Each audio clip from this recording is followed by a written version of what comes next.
In this video, I want to talk a little bit about the cold or the dark season, and as a family, how we are approaching that as a pagan household. So in our part of the world, the cold it's technically fall, but the cold is coming on. And typically by this time of year, this is mid-November that I'm filming this, and usually by the beginning of November, by Halloween, we usually have already gotten a snow. Our climate, we're a high desert. We only get about 12 inches of precipitation a year. So by some definitions that wouldn't actually count as a desert, or would count as dry lands. But we usually will get at least a snow. We have been getting freezes, but this year we haven't quite yet, although the temperatures have been dropping. The leaves on the trees that are deciduous have been yellowing and dropping. The ones on the north side of the house are completely bare. The ones on the south side are still hanging in there. And the garden, at least our annual garden, is mostly done. We've still got some kale, some spinach. We did have chard for a while, but the last freeze actually killed that. We've got some carrots and roots in the ground, but besides that, the garden has gone to sleep.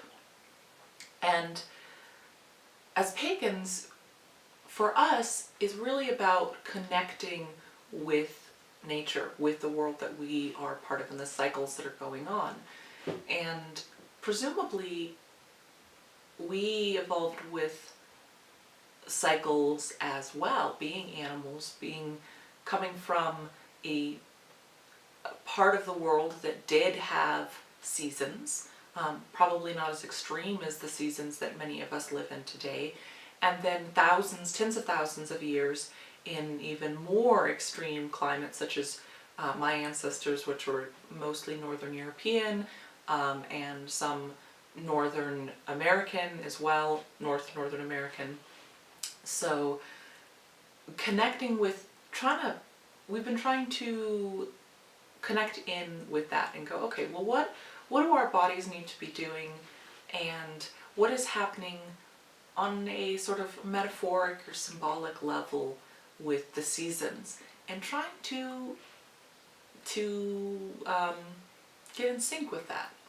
So we've been going to bed a lot earlier, doing a lot more sleep. With a newborn, that's really important. It can be a little bit challenging sometimes, but trying to focus on that, resting, on storytelling, on lots of snuggling, right?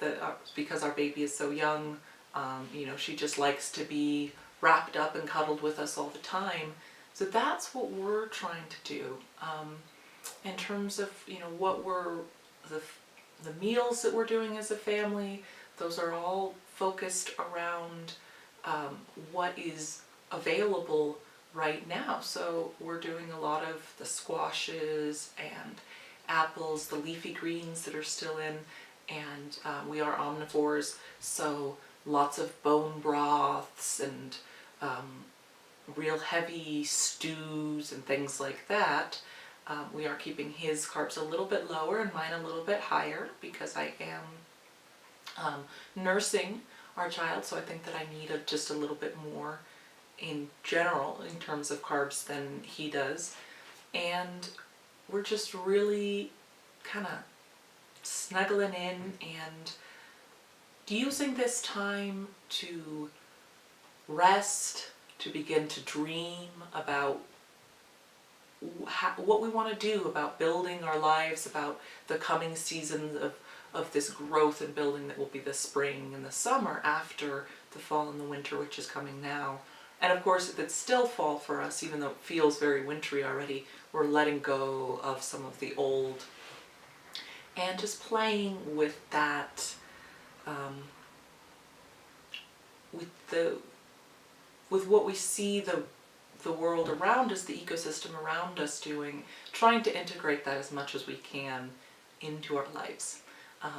And we're spending a lot more time with the stars. Even though it's cold, it's winter, you would think that you'd probably want to spend more time outside in the summer, but the nights are so short in the summer and there's so much activity going on.